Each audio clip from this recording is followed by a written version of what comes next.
Hello students, welcome back to my channel.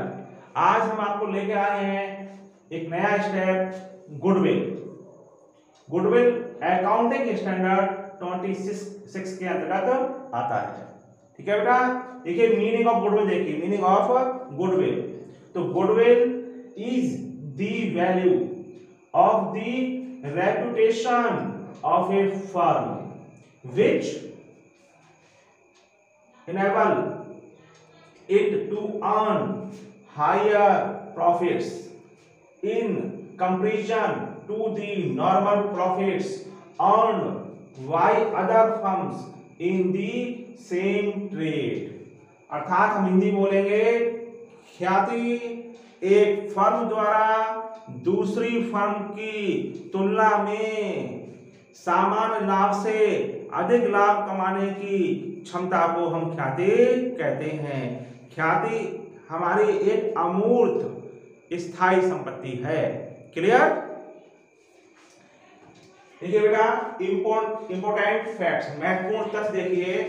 Goodwill is an intangible assets. Goodwill क्या है? हमारी एक intangible assets है। Goodwill is a valuable assets। Clear? It is valuable only when entire business is sold। entire business sold का मतलब होता है कि जब पूरा बिजनेस बेचा जाए, पूरा बिजनेस बेचा जाए। ठीक है?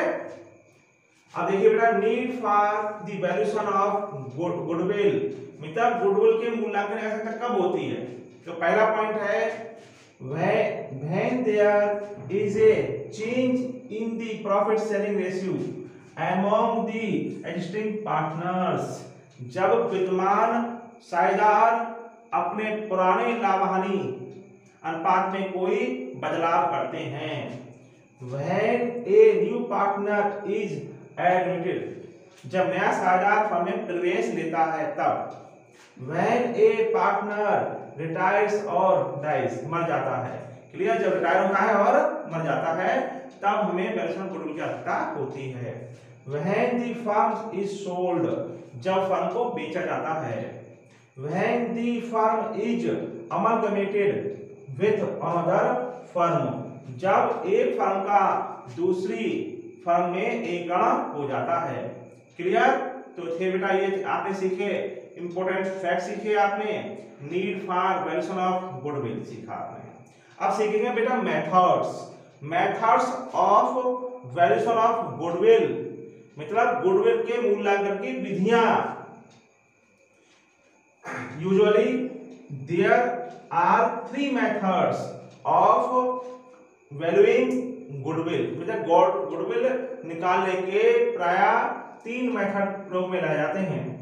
पहला है एवरेज प्रॉफिट मेथड, दूसरा है सुपर प्रॉफिट मेथड और तीसरा है कैपिटलाइजेशन मेथड। क्लियर? अब मैं आपको आज पहला मेथड सिखाऊंगा, एवरेज प्रॉफिट मेथड। अब देखिए average profit method. Average profit method ये पहला मेथड है बेटा ख्याति निकालने का। देखो, वैल्यू ऑफ गुडविल निकालने का करिए। Value of goodwill is equal to average profit into number of years of purchase. तो बताइए गुडविल निकालने का फॉर्मूला क्या होगा? Average profit into number of years of purchase. कौन से मेथड से? एवरेज प्रॉफिट मेथड से। बेटा सबसे अधिक प्रॉब्लम आती है एवरेज प्रॉफिट निकालने में, किसको ऐड करें और किसको लेस करें। तो देखिए ध्यान से, कैलकुलेशन ऑफ एवरेज प्रॉफिट्स। देखिए बेटा, abnormal incomes should be deducted out of the net profit of that year. भाई एबनॉर्मल जो इनकम होती है उनको हम नेट प्रॉफिट में से माइनस कर देते हैं, मतलब डिडक्टेड कर देते हैं। अब प्रश्न होता है सर, ये एबनॉर्मल इनकम क्या होती है? जो बेटा जो बार बार होती हैं, जो इनकम बार बार होती हैं, मतलब पर मंथ होती हैं या पर ईयर होती हैं। ठीक है बेटा, तो उन्हें बोलते हैं हम नॉर्मल इनकम। क्या बोलते हैं? Normal income. क्लियर? अब एब नॉर्मल इनकम उसे बोलते हैं बेटा जैसे जो जो बेटा कभी कभी होती है, कभी कभी होती है। जैसे बेटा इंश्योरेंस क्लेम मिला, क्या मिला? Insurance claim. पता है क्लेम कब मिलता है? जैसे आपके गोडाउन में आपका माल रखा हुआ है, उसमें आग लग गई, क्या लग गई? मतलब फायर लग गई, बेटा आग लग गई, और उसके बाद आपने उसका इंश्योरेंस करा रखा है। इंश्योरेंस कंपनी से जो भी आपको पैसा मिलेगा, क्या मिलेगा? पैसा मिलेगा। जैसे आपका लॉस हुआ, क्या हुआ? 10,000 रुपए का, और आपको इंश्योरेंस कंपनी से मिले 15,000 रुपए। कितने मिले? लॉस कितने हुआ? 10,000 रुपए का, और इंश्योरेंस कंपनी से 15,000 रुपए, तो पांच जो एक्स्ट्रा मिले वो क्या हुआ हमारा? एब नॉर्मल इनकम। तो बताइए क्या जो हमें क्लेम होगा हर वर्ष मिलेगा या हर पर मंथ मिलेगा? नहीं। इसलिए जो आय बार बार होने की प्रवृत्ति नहीं रखती, बार बार होने के नहीं रखती, उन्हें बोलते हैं हम एब नॉर्मल इनकम। ठीक है, क्लियर? इसी तरह से लॉस होता है बेटा। Abnormal loss should be added back to the net profit of that profit. ठीक बेटा, नॉर्मल लॉस ये बेटा ये भी क्या होता है जो बार बार ना हो उसे एबनॉर्मल बोलते हैं। क्या बोलते हैं? एबनॉर्मल इनकम और एबनॉर्मल लॉस एक जैसा ही होता है बेटा। देखिए बेटा मैंने बताया कि अगर गोडाउन में आग लग गई, क्या लग गई, और उसका आपने इंश्योरेंस नहीं करा रखा है, तो गोडाउन में माल था 10,000 रुपए का और पूरा लॉस हो गया, पूरा लॉस हो गया। ठीक है, तो क्या हो गया बेटा? एबनॉर्मल लॉस हो गया। ठीक, क्लियर? जैसे गोडाउन में माल है 10,000 रुपए का, आपने इंश्योरेंस करा रखा है, इंश्योरेंस से मिले 8,000 रुपए, तो जो बेटा 2,000 हुआ वो 2,000 रुपए एबनॉर्मल लॉस कहलाएगा। तो सिंपल याद रखिए एबनॉर्मल का मतलब होता है जो बार बार होने की प्रकृति ना रखता हो। क्लियर? तो एबनॉर्मल इनकम को हम जो नॉर्मल प्रॉफिट होगा बेटा, जो प्रॉफिट होगा उसमें से माइनस कर देंगे और एबनॉर्मल लॉस को हम ऐड कर देंगे। अगला पॉइंट देखिए, income from investment should be deducted out of the net profit of that year. बेटा इनकम फ्रॉम इन्वेस्टमेंट जो है वो हमारा नॉन ऑपरेटिव इनकम होता है। क्या होता है? नॉन ऑपरेटिव इनकम होता है। क्यों? इन्वेस्टमेंट का मतलब होता है जो पैसा अपने बिजनेस में न लगाकर हम दूसरे बिजनेस में लगाते हैं, अपने बिजनेस में लगाकर दूसरे बिजनेस में लगाते हैं, उसे बोलते हैं हम इन्वेस्टमेंट। और वहां से जो हमें इनकम होती है, मतलब दूसरे बिजनेस से जो हमें इनकम होती है उसे बोलते हैं इन्वेस्टमेंट। क्या बोलते हैं? जैसे हमने अपना 5 लाख रुपए बैंक में जमा कर दिया, बैंक में जमा कर दिया, बैंक जमा कर दिया, उससे जो हमें इंटरेस्ट मिलेगा वो हमारा होगा इनकम फ्रॉम इन्वेस्टमेंट होगा, अर्थात वो हमारा बिजनेस की इनकम नहीं होगी। क्लियर? तो इसे क्या करते हैं बेटा? इनकम फ्रॉम इन्वेस्टमेंट को हम नेट प्रॉफिट से माइनस कर देते हैं। Clear? For example calculate goodwill of the firm on the basis of 3 years purchase of the average profits of the last 5 years. The profit of the last 5 years were, ये last year profit दे रखे हैं, 5 years का profit दे रखे हैं बेटा 1 2 3 4 5, ये दे रखे हैं बेटा। देखो 13-14 में प्रॉफिट है 4 लाख का, 14-15 में प्रॉफिट है 5 लाख का, 15 और 16 में लॉस है बेटा 60,000 का, क्योंकि ब्रेक में तो ये लॉस कराएगा। 2016-17 में प्रॉफिट है 1,00,000 का, 2017-18 में प्रॉफिट है 2,50,000 का। क्लियर? एडिशनल इंफॉर्मेशन क्या है ध्यान पढ़ना बेटा, ये एडिशनल इंफॉर्मेशन को आप देखो बेटा। ऑन 1 जनवरी 2016, बताइए 1 जनवरी 2016 कौन से इसमें आएगा? 1 जनवरी 2016 बेटा 2015 और 16 में आ रहा है बेटा, इस वर्ष में आ रहा है, क्योंकि ये वर्ष हमारा 1 अप्रैल 2015 से स्टार्ट होगा, 31 मार्च 2016 को समाप्त होगा। क्लियर? तो on 1 January 2016 a fire broke out which resulted into a loss of goods of ₹3 lakh। ठीक है बेटा? हाँ है ना? तो बताइए जो आग लगना कैसी घटना है? एबनॉर्मल। अगर आपके बीच में आग लग गई तो वो कैसी घटना हुई? एबनॉर्मल। क्लियर है? क्लियर। और कितने का क्वेश्चन लॉस्ट हुआ बेटा? 3 लाख का।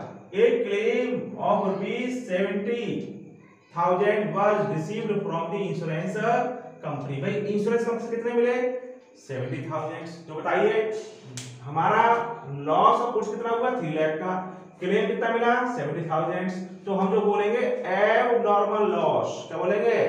वो कितना बोलेंगे? 3 लाख में से हम 70,000 माइनस कर देंगे, तो हमारा जो एबनॉर्मल लॉस होगा वो होगा 2,30,000। क्लियर हुआ नहीं हुआ? तो हमारा 3 लाख कितना माइनस कर दिया हमने? 70,000। तो हमारा जो एबनॉर्मल लॉस होगा वो होगा 2,30,000। Clear?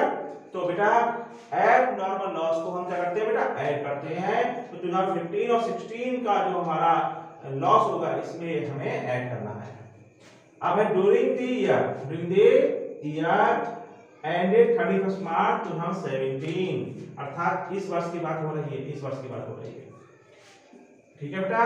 The firm receive an unexpected tax refund of ₹80,000। बेटा हमें ये फर्म को रिसीव हुआ है एन अनएक्सपेक्टेड टैक्स रिफंड प्राप्त हुआ है 80,000 का। तो ये हमारा बेटा एब नॉर्मल गेन है। क्या है हमारा? एब नॉर्मल गेन है। तो मैं शो कर दे रहा हूं बेटा, देखो ये हुआ हमारा एब नॉर्मल गेन। क्या है? ये हमारा एब नॉर्मल गेन है। और यहां पर हमारा ये क्या है? एब नॉर्मल लॉस है। कैसे निकालेंगे एब नॉर्मल लॉस बेटा? देखो बेटा 3 लाख में से हम 70,000 माइनस कर देंगे, तो हमारा जो एब नॉर्मल लॉस आएगा वो आएगा बेटा 2,30,000। मालूम ना क्या? हाँ है ना? तो एब नॉर्मल लॉस कितना बोलेंगे हम? 2,30,000 और एब नॉर्मल गेन बोलेंगे हम 80,000। क्लियर? अब बेटा हम सॉल्व करते हैं। देखो एक बात देखिए, हमें कौन सा मेथड बोल रहा है करने के लिए? तो फिर पढ़ के देख लो बेटा। Calculation of goodwill of the firm on the basis of 3 years purchase of the average profit. देखो average profit of the last 5 years। तो यहां पे कौन सा मेथड बोल रहा है? देखो एवरेज प्रॉफिट कौन सा मेथड बोल रहा है? तो हमें जो गुडविल निकालनी है तो आप लिखेंगे यहां पर, देखिए बेटा कैलकुलेशन ऑफ गुडविल। क्या लिखेंगे? Calculation of goodwill. थोड़ा बड़ा लिखते हैं बेटा, कैलकुलेशन ऑफ गुडविल। और आप मेथड डाल देंगे by average profit method. Average profit method. Clear? अब देखिए फॉर्मूला कीजिए बेटा। फॉर्मूला लिखिए गुडविल निकालेगा। गुडविल निकालने का फॉर्मूला होगा average profit into number of years of purchase। Clear? तो बेटा हमें नंबर ऑफ इयर्स परचेज पता है। देखो नंबर ऑफ इयर्स परचेज जो ईयर है, देखो बेटा 3 years परचेज। देखो नंबर ऑफ इयर्स ये कहलाते हैं 3 years परचेज। तो ये नंबर ऑफ इयर्स परचेज है 3 years। और हमें एवरेज कितने वर्ष निकालना है? Last 5 years। लिखा है average profit of last 5 years। हमें जो एवरेज प्रॉफिट निकालना है वो लास्ट 5 years के प्रॉफिट का निकालना है। तो देखो नोट में निकालेंगे। देखो बेटा नोट में निकालेंगे हम एवरेज प्रॉफिट। क्या निकालेंगे हम? Average profit of last 5 years। Average profit of last 5 years profit. देखिए डांस है बेटा, इसके लिए हम टेबल बना लेंगे। इसके लिए टेबल बनाते हैं। देखिए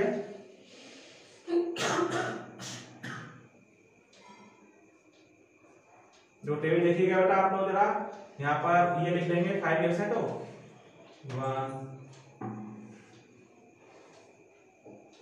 दे दिया अपने बेटा। यहाँ हो गया हमारा यहाँ हो गया बेटा पार्टिकुलर्स। यहाँ बस लिख दिया बेटा 2013 and 14, 2014 and 15, 2015 and 16, 16 and 17, 2017 and 18। ठीक है बेटा, ये अब हमारा देखिए प्रॉफिट कितना है। प्रॉफिट देखिए, प्रॉफिट हमारा प्रॉफिट ठीक है बेटा, प्रॉफिट देखिए, प्रॉफिट हमारा लिख दीजिए, ये 4 लाख लिखेंगे, इसमें कितना लिखेंगे, 5 लाख लिखेंगे। इसमें जब बेटा लॉस है तो बेटा 60,000 लिखेंगे, लेकिन ब्रेक इवन देंगे तो ये लॉस हो जाएगा, लॉस 1,50,000 फिर 2,50,000। क्लियर। अब देखो ध्यान से बेटा, पहला पार्ट पढ़िए। पहले पार्ट में क्या है हमारा, एब नॉर्मल लॉस। तो बेटा देखो बेटा, एब नॉर्मल लॉस हमारा प्लस होता है, हम ऐड कर देंगे एब नॉर्मल लॉस। बेटा एब नॉर्मल लॉस किस वर्ष आया, मैंने बोला था ये होगा 15 और 16, देखो लिखा है इधर 15-16 में। तो बेटा 15-16 देखो हमारा ये नहीं है, ये नहीं, ये है। कितना बेटा एब लॉस निकाला हमने, 2,30,000, ये प्लस होगा बेटा, तो ऐसे लिख देंगे, अब यहाँ कुछ नहीं। क्लियर। अब क्या है बेटा, इसमें एब नॉर्मल गेन कौन से वर्ष है, 31 मार्च 2017 लिखा है, तो इस वर्ष में आएगा बेटा 16 और 17 में। यहाँ पे लेस कर देंगे, एब नॉर्मल गेन देखिए बेटा, ये कितना है, एब नॉर्मल गेन 80,000।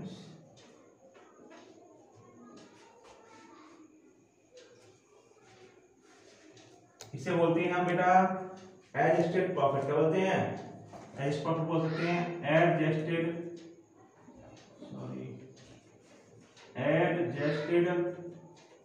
प्रॉफिट। क्लियर। देखो बेटा ये 4 लाख आएगा, ये 5 लाख आएगा बेटा। देखो बेटा ये प्लस है, ये क्या है, माइनस है, तो प्लस क्या देखें, ये माइनस कम है, तो बेटा इसमें से माइनस कर देंगे, 1,70,000 आएगा। ऐड हो जाएंगे बेटा, नहीं ये लेस है, क्या है ये, तो लेस है तो ब्रैकेट लिख लीजिए, तो 70,000 आएगा बेटा, 2,50,000। क्लियर। ये निकला हमारा एडजस्टेड प्रॉफिट। क्या निकला, एडजस्टेड प्रॉफिट निकला। क्लियर। अब हम निकालेंगे बेटा एवरेज प्रॉफिट। क्या निकालेंगे, एवरेज प्रॉफिट का टोटल कर लेंगे, total of adjusted profit upon number of years. मतलब जितने निकालेंगे, कितने इयर्स का प्रॉफिट है ये, 5 का, तो 5 डिवाइड कर देंगे। क्लियर। इसे हम रख कर देते हैं, फिर निकालते हैं हम निकालते हैं बेटा एवरेज प्रॉफिट। एवरेज प्रॉफिट यहाँ पर बेटा 5 वर्ष के हम लाभ लिखेंगे, 4 लाख, 5 लाख, जो हमारे एडजस्ट प्रॉफिट आए वो लिखेंगे बेटा, 1,70,000, 1,50,000, 1,70,000। बेटा कितने वर्ष का प्रॉफिट है, 5 इयर्स का, कौन 5 आएंगे बेटा। ठीक है बेटा, टोटल आएगा 13,90,000 अपॉन 5, ये डिवाइड करके आया बेटा 2,78,000। ठीक है बेटा, यहाँ पर लिख देंगे एवरेज प्रॉफिट 2,78,000। कितने ईयर थे बेटा, नंबर ऑफ ईयर्स परचेज 3 से मल्टीप्लाई कर दीजिए, मल्टीप्लाई करेंगे बेटा 0 0 0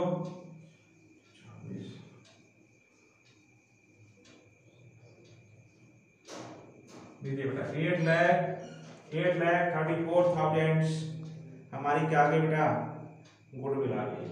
क्लियर बेटा, आपको क्लियर हुआ। आप को जो भी प्रॉब्लम हो वो कमेंट द्वारा मुझसे पूछ सकते हैं। उम्मीद है आपको ये वीडियो पसंद आया होगा। ठीक है, थैंक यू।